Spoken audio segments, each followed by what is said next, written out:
Buenas tardes, mi nombre es Mauricio Salinas, soy residente de primer año en Medicina Interna y en esta ocasión vamos a hablar acerca de los aspectos actuales de la adicción al tabaco. Como sabemos, el tabaquismo es la primera causa prevenible y atribuible de las enfermedades cardiovasculares, de ahí radica la importancia de este seminario.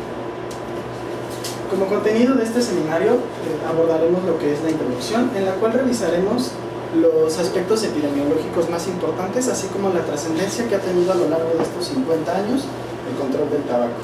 En el caso del diagnóstico, valoraremos las distintas pruebas de detección oportuna que tenemos y valoraremos cuál es la más eficaz de acuerdo a la fiabilidad que presenta. En cuanto a la terapia de reemplazo de nicotina, evaluaremos los distintos productos que existen en este tipo de terapia y sabremos cuál es el más eficaz para el control del consumo de tabaco, y así como el tratamiento farmacológico, en el cual valoraremos lo más nuevo que es la gabapentina. Como definiciones, sabemos que el cigarrillo es un cigarro pequeño de picadura envuelto en un papel de fumar. En cambio, el puro es un rollo de hojas de tabaco que se enciende por un extremo y se fuma por el opuesto.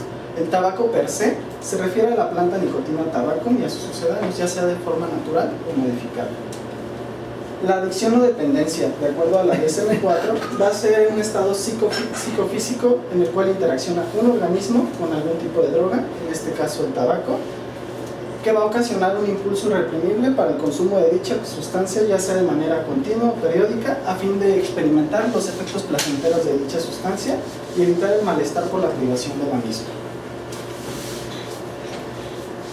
A partir del 2008, la OMS implementó un paquete técnico de intervenciones para controlar y disminuir el consumo de tabaco, el cual se denomina Empower. En base a la población mundial que consumía tabaco en ese momento, que era del 24%, con estas medidas se esperaba que disminuyera en el 2020 al 15% y al 2030 hasta un 13%. Lo que abarca el Empower es la monitorización del uso del tabaco, la protección de la población en espacios 100% libres de humo de tabaco, ofrecer ayuda para el abandono del tabaco, ya sea por la terapia de reemplazo o el tratamiento farmacológico, advertir los daños del tabaco, que es la publicidad que se encuentra dentro de las cajetillas de tabaco, hacer cumplir las prohibiciones de uso de tabaco y el aumento de impuestos al tabaco, que en el Programa de Acción Nacional del Tabaquismo engloba que si aumenta el 10% el valor de la cajetilla, se disminuirá un 5% el consumo de la misma. ¿Qué se ha logrado con estas medidas? Se ha logrado que, de comparación a 1964 hasta la fecha, en el 2004 al 2012 ha disminuido hasta un 48% la muerte por riesgo atribuible al consumo de tabaco en la población general, y en menores de 65 años hasta un 64%. En el caso de los años salvados y recuperados con el control del tabaco, en la población general tenemos hasta de un 58% y en menores de 65 hasta un 69%. Sin embargo, en el panorama mundial actualmente existen 967 millones de fumadores, con un consumo de 6.25 trillones de cigarros por año. En cuanto a la prevalencia de consumo de cigarros por día, ha disminuido con el control del tabaco de un 45 hasta un 30%, que podemos valorar en esta gráfica, siendo los triángulos con el fondo la población de países desarrollados y la otra los países subdesarrollados.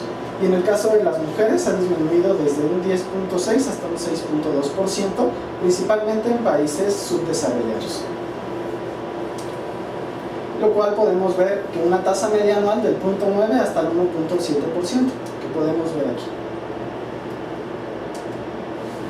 En el caso de la prevalencia de edad de consumo diario de tabacos en países desarrollados y subdesarrollados, la mayor prevalencia en los países desarrollados la encontramos entre los 30 y los 35 años.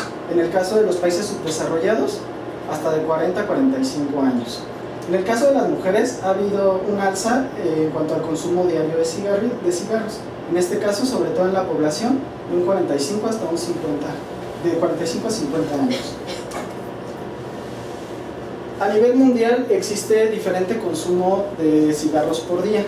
En el caso de México encontramos que tiene un consumo intermedio, con un consumo de más de 10 cigarrillos, pero menos de 20 cigarrillos, localizándola en este punto.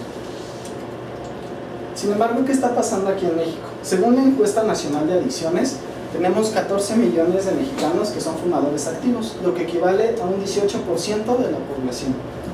Consumen alrededor de 52 mil millones de cigarrillos al año, con una edad de inicio de 17 años y un consumo promedio de 5 a 7 cigarrillos al día, siendo la principal razón de inicio del consumo de esta sustancia la curiosidad hasta en un 60%. El hábito de fumar diariamente lo encontramos en los adolescentes en un periodo de 2.2 años y en los adultos hasta de 11.4 años. En cuanto al consumo de cigarrillos y reafirmando la diapositiva anterior, el 85.3% de los fumadores consumen menos de 16 cigarrillos, el 11.7% de 16 a 25 y solamente un 3% más de 25 cigarrillos. Esto genera un impacto de 60,000 personas mueren por el tabaco, lo que representa hasta 165 muertes diarias.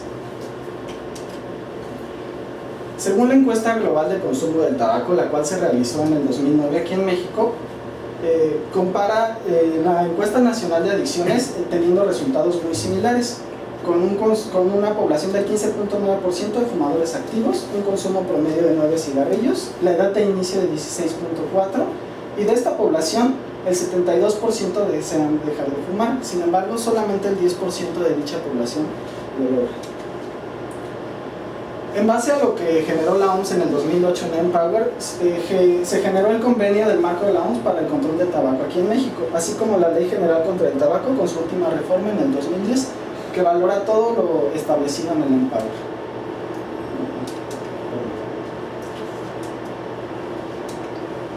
Bueno, aquí en México el impacto sanitario, la mayor cantidad de muertes atribuibles al tabaco se encuentra en la cardiopatía isquémica, con un total de 22,000 muertes y un riesgo atribuible hasta del 90%, como podemos observar en esta gráfica. En cuanto al impacto económico, México invierte 45,000 millones de pesos anuales para el control del consumo del tabaco y lo que genera el consumo del tabaco, siendo la principal el infarto agudo al miocardio con 20,000 millones de pesos. En términos generales, el humo del tabaco contiene más de 4,000 sustancias, siendo la nicotina el componente adictivo más importante y los tóxicos el monóxido de carbono y el alquitrán. Ahora en este video vamos a valorar acerca del mecanismo fisiológico por el cual se lleva a cabo la dependencia al tabaco.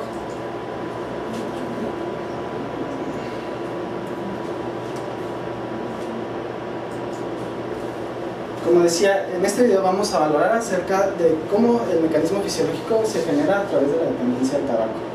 Como sabemos nosotros, al inhalar el humo del cigarro, este va a viajar a través de lo que son las vías respiratorias, llegando hasta los pulmones, donde la nicotina va a pasar directamente a través del epitelio alveolar. De ahí se va a trasladar al torrente sanguíneo y el organismo presenta receptores en distintos tejidos para este tipo de sustancia, en este caso la nicotina. Sin embargo, la más importante se encuentra en el sistema nervioso central, en la cual va a llegar en cuestión de segundos. Una vez que llega al sistema nervioso central, se va a situar en millones de neuronas, principalmente en el mesencéfalo, donde vamos a encontrar los receptores acetilcolínicos nicotínicos, principalmente los llamados alfa-4 beta-2, que son los que podemos valorar en esta zona. A pesar de que la acetilcolina es el ligando natural de este tipo de receptores, la nicotina presenta mayor afinidad hasta de 20 veces para estos receptores en comparación con la acetilcolina. Ahora, estos tipos de receptores están formados por 2 subunidades alfa y 3 subunidades beta, los cuales al unirse la nicotina va a producir el intercambio iónico que podemos ver en este video. Una vez que la nicotina se adhiere a estos receptores, se va a generar una apertura de los canales de calcio, sodio y potasio, lo cual va a generar un potencial de acción y el estímulo para poder transmitir un impulso nervioso, el cual va a viajar a nivel de los axones, como podemos ver aquí en el video, llegando hasta el centro del placer, donde los neurotransmisores van a llevar a cabo diversas acciones, siendo el principal neurotransmisor que podemos encontrar aquí la dopamina. Una vez que la dopamina alcanza niveles óptimos, va a estimular el centro del placer, el cual está conformado por el núcleo accumbens, y la corteza prefrontal, así como la amígdala, generando sensaciones de bienestar y de placer. Sin embargo, la nicotina es eliminada rápidamente, lo que hace que los niveles de dopamina bajen súbitamente, generando así un deseo por mayor cantidad de nicotina para continuar con esos mismos efectos. Con el paso del tiempo y el consumo continuo va a haber ciertos cambios en los receptores, un aumento de los mismos, así como una desensibilización de los mismos, como lo podemos observar aquí. ¿Esto qué va a generar? Que se necesiten mayores cantidades de nicotina para poder llevar a niveles óptimos la dopamina para generar dichos efectos, generando así el uso frecuente de los productos del tabaco y un ciclo vicioso que genera la dependencia al tabaco. Pero ¿cómo vamos a valorar si realmente el paciente tiene dependencia a la nicotina? Desde 1984, con una reforma en 1991, la prueba de Fagerström había sido el auge para el diagnóstico de este tipo de patologías. Sin embargo, con el paso de los años hemos visto que se han generado diversas, como la detección de dependencia al tabaco, la escala de dependencia al cigarro, la escala de síndrome de dependencia a la nicotina y el último, en el 2008, el inventario Wisconsin de motivos del tabaquismo. Entonces, ¿cuál es el que debemos utilizar para tener un diagnóstico de dependencia a la nicotina? En un estudio realizado en el 2012, se buscó qué prueba diagnóstica tenía la mayor fiabilidad, encontrando que la prueba Fagerström, que había sido el auge por muchos años, tiene una fiabilidad por debajo de 0.7, de 0.56 a 0.66. Y la escala de dependencia al cigarro tenía de 0.84 y la de Wisconsin de 0.84 a 0.96. Sin embargo, ¿cuál es reproducible a nivel de la población mexicana? Vamos a revisar cada una de ellas. La prueba de Fagerström es una prueba sencilla, en la cual mayor de 5 puntos nos va a indicar lo que es la dependencia. Sin embargo, tiene ciertas ventajas y desventajas. En el caso de las ventajas, puede detectar lo que es el consumo nocturno, la capacidad de dejar de fumar y los síntomas de abstinencia. Sin embargo, no discrimina entre fumadores poco dependientes, es decir, que tengan por debajo de 5 puntos en adolescentes o fumadores que no consuman diariamente este producto, generando así una fiabilidad menor a 0.7. En el caso de la detección de dependencia al tabaco, es un cuestionario de 10 puntos en donde valora 11 síntomas de dependencia, siendo los principales la ansiedad por fumar, los síntomas de abstinencia y la desaparición de estos mismos al momento de iniciar el consumo del cigarro. Con esto se valoró que tenía una fiabilidad de 0.76, muy superior a la prueba de Fagerström.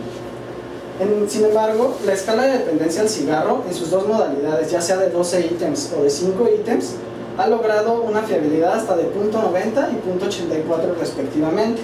Las ventajas que tiene este tipo de prueba es que puede medir la intensidad de los síntomas de abstinencia, detectarla a partir de los 6 días de haber dejado de fumar hasta las 8 semanas, y es adecuado en personas que tienen altos o bajos niveles de dependencia y reproducible en cualquier población. En el caso de la escala de síndrome de dependencia de la nicotina, es un cuestionario de 19 preguntas con 5 apartados, siendo los más importantes los primeros, que se refieren al curso, que nos va a valorar la ansiedad, la supresión y la compulsión subjetiva por fumar, así como la tolerancia y la disminución de la sensibilidad por los efectos de fumar. Cada uno de manera individual generaba una fiabilidad hasta de 0.9 y en conjunto hasta de 0.77 a 0.85. En el caso del inventario Wisconsin, se encontró que tenía una fiabilidad hasta de 0.7 a 0.85. Por dominio tenía de 0.88 a 0.90. Sin embargo, es una prueba algo tediosa, ya que cuenta con 68 puntos y 13 dominios, que están fundamentados en motivos teóricamente para el uso de drogas. Sin embargo, este tipo de pruebas solamente se han hecho estudios en población caucásica, lo que la hace poco fiable hasta el momento para el uso en la población mexicana. En el caso de la terapia de reemplazo, ¿qué productos podemos utilizar? Recordando un poco acerca de cómo funciona la dependencia, llega la nicotina a nivel de los receptores alfa 4 y beta 2, generando una liberación de la dopamina en el centro del placer, que lo podemos ver en esta zona, generando un consumo crónico y una dependencia a la misma sustancia. Existen múltiples productos de la terapia de reemplazo a la nicotina. Entre los más destacables aquí en México está la goma de mascar, el parche y las tabletas, así como la combinación de los mismos. Sin embargo, ninguno ha mostrado ser superior al otro, y la combinación de los mismos no ha tenido una diferencia significativa en cuanto a dejar de fumar. Comparando la terapia de reemplazo con placebo, vemos una diferencia significativa entre un 17.3% con la terapia de reemplazo en comparación al placebo, que tiene hasta un 10.3%. En el cambio del tratamiento farmacológico, que es el bupropión, que abordaremos más adelante, en comparación al placebo, tiene 18.9% hasta el 10.6%.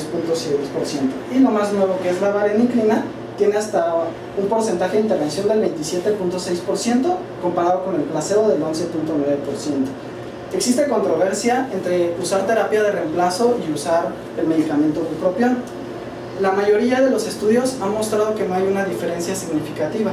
Sin embargo, en este estudio podemos ver que se corrobora eso, con un control del 23% y con el bupropión del 20%.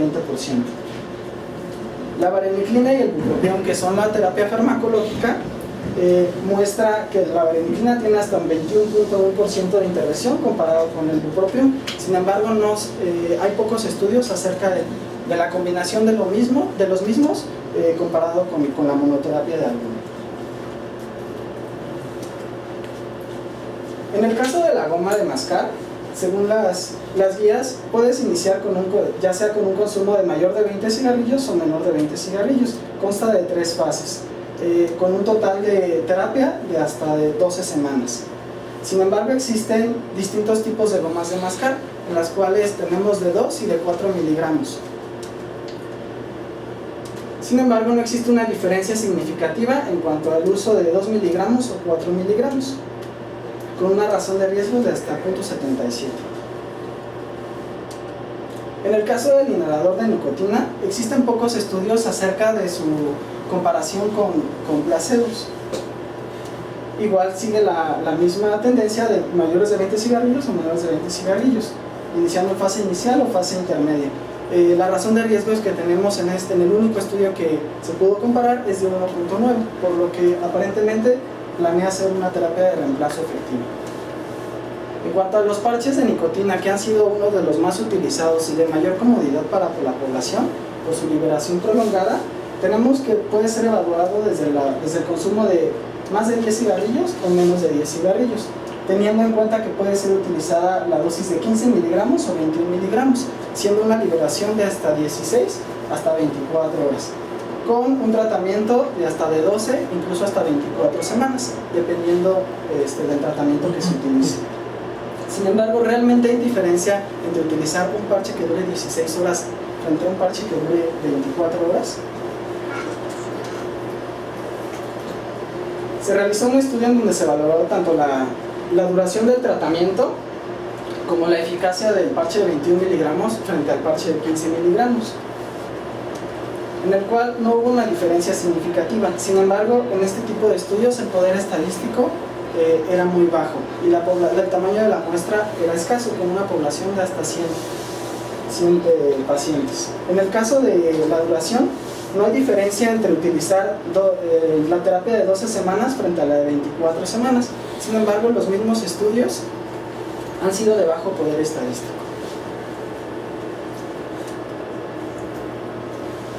Como conclusiones, hasta el momento de la terapia de reemplazo, cualquier forma de terapia de reemplazo es eficaz solamente como una parte de estrategia para promover el dejar de fumar, aumentando la tasa de abstinencia un 50-70% en los pacientes con un consumo de dependencia alta. En el caso de los pacientes que consumen menos de 20 cigarrillos, no se ha visto una diferencia significativa. Actualmente están en auge lo que son los cigarros electrónicos. Sin embargo, ¿cómo funcionan estos cigarros electrónicos? Estos cigarros van a constar de una batería, de un cartucho, donde se va a producir un vapor de agua, en la cual se va a liberar lo que es el propilenglicol, la glicerina y, lo más importante, la nicotina, a menor dosis en comparación a los cigarros. Se dice que un cartucho puede durar aproximadamente entre 200 y 400 puffs, que valoraría aproximadamente entre 2 a 3 cajetillas. Se realizó un estudio acerca de si los cigarros electrónicos funcionan para el cese de dejar de fumar. Se realizó un ensayo clínico aleatorizado, fue en Nueva Zelanda, en el cual formaron 3 grupos. Tomaron como criterios de inclusión mayores de 18 años que tuvieran un consumo mayor a 10 cigarrillos y que tuvieran deseos de dejar de fumar. Se excluyeron pacientes embarazadas que estuvieran en lactancia, que ya hayan recibido una terapia de reemplazo en los últimos 3 meses, que tuvieran algún tipo de enfermedad cardiovascular o que tuvieran otro tipo de dependencia, mayor relación con el alcoholismo. Fueron aleatorizados en 3 grupos 4-4-1, siendo cigarros electrónicos con nicotina, los parches con nicotina y los cigarros electrónicos solo con placebo. El desenlace primario que se buscaba era qué terapia ofrecía un mayor tiempo de abstinencia continua verificada por niveles de monóxido de carbono, que equivalían a menos de 10 partículas por millón. Bueno, los resultados fue un total de 650 pacientes, 289 para cigarros electrónicos con nicotina, 295 para parches con nicotina y 73 para cigarros electrónicos solo con placebo, en los cuales se encontró que los cigarros electrónicos con nicotina presentaban una tasa de 7.3% de abstinencia continua verificada a un lapso de 6 meses, en comparación con los parches de nicotina, que presentaban hasta 5.8%, y los cigarros electrónicos solo con placebo con 4.1%.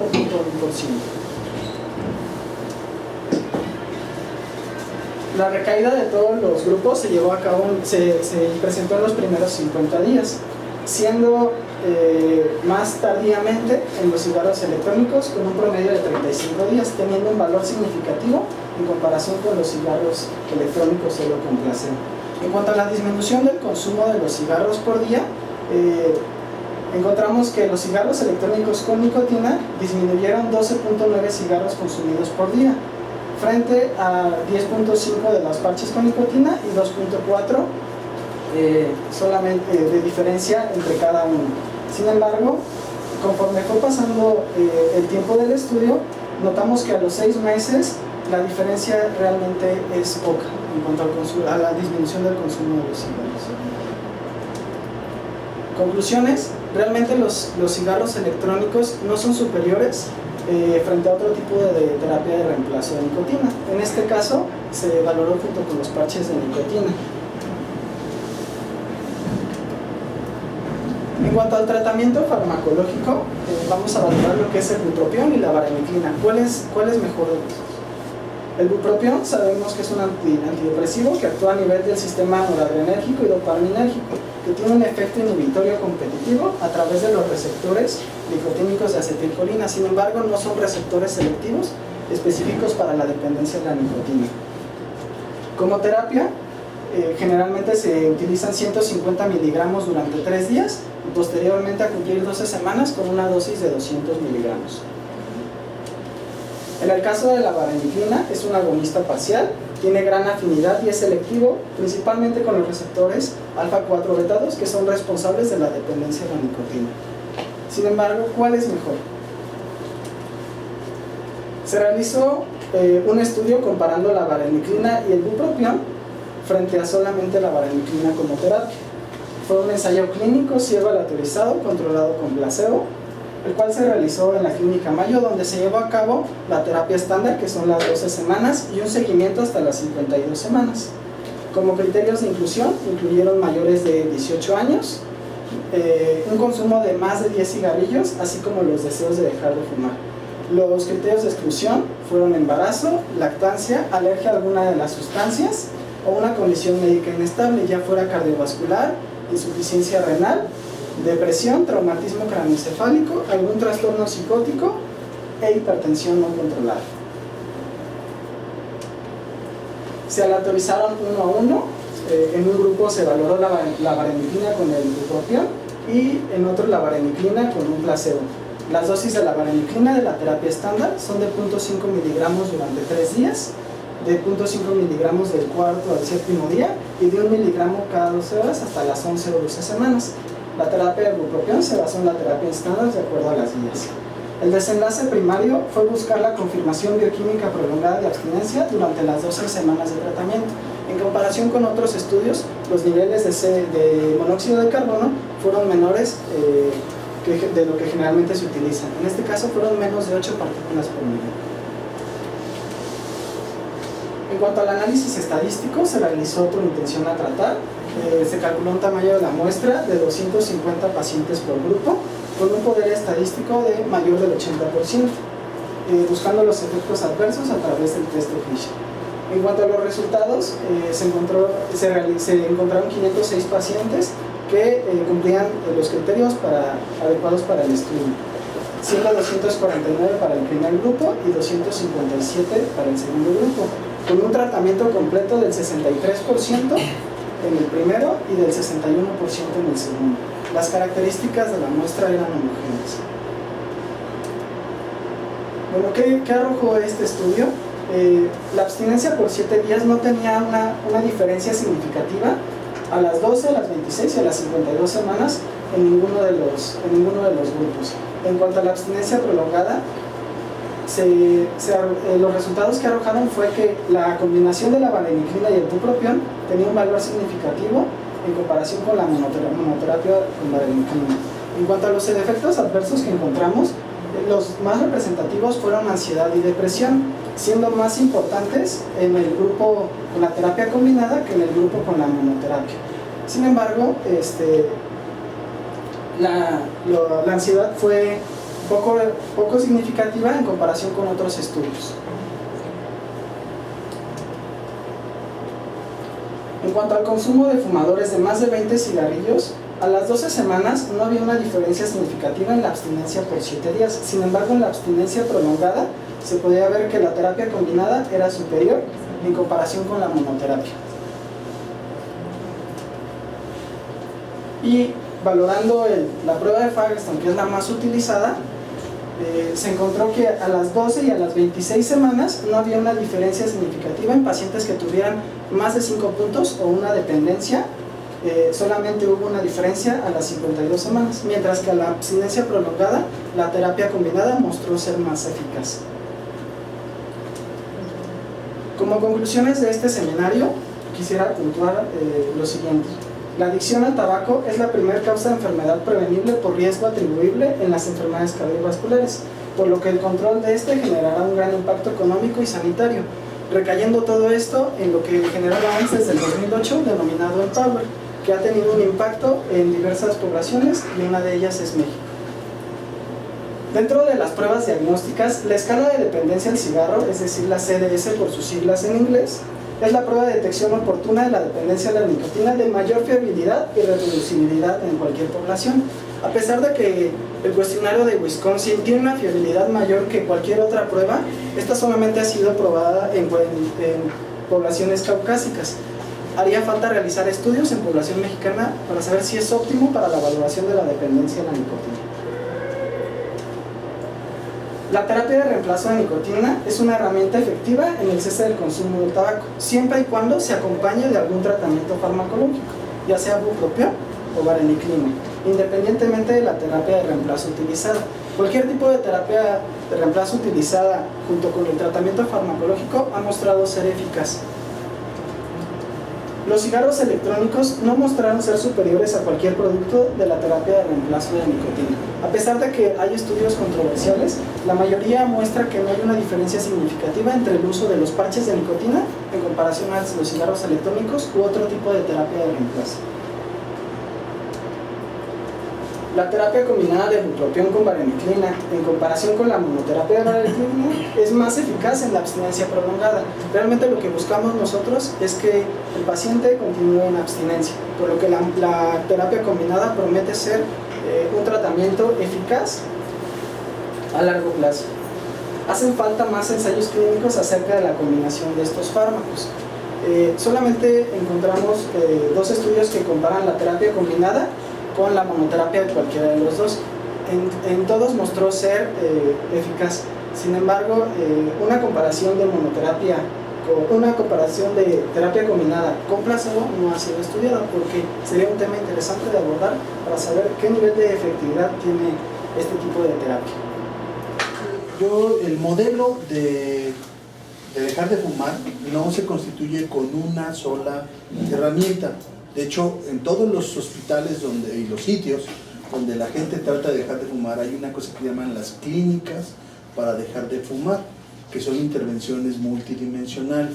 Justamente por lo que usted nos dijo en el seminario, es que no hay una sola maniobra que por sí sola condicione o tenga éxito en un porcentaje ni siquiera más de la mitad de las personas. Todas tienen porcentajes pequeños de éxito. Por eso existen las clínicas de dejar de fumar. Una de las, pues obviamente la insigne, la más importante, pues es la del INER, en donde sus tasas de éxito son mucho mayores, porque combinan varias cosas, tanto farmacológicas, reemplazo de nicotina, pero sobre todo psicoterapia. ¿Sí? Entonces aquí la pregunta es, ¿averiguó algo de psicoterapia? ¿Averiguó algo del abordaje multidisciplinario? ¿Algo más allá de la pura farmacología? Sí, doctor, no incluí las terapias psicológicas porque me enfoqué más en la terapia en reemplazo y en el tratamiento farmacológico. Pero sí, como menciona acertadamente, las clínicas de tabaco, la más importante aquí en México es la del INER, muestran una tasa de cese del consumo del tabaco hasta del 50 al 70%, solamente con la combinación de esas tres, siendo uno de los pilares más importantes la terapia psicológica. Sin embargo, la terapia psicológica ha mostrado una efectividad por sí sola solamente en pacientes que tienen un consumo intermitente de cigarros o un consumo menor a 5 cigarrillos diarios. Con un consumo de más de 10 cigarrillos diarios se prefiere la terapia psicológica junto con la terapia de reemplazo, y con un consumo más importante se engloban los tres fármacos.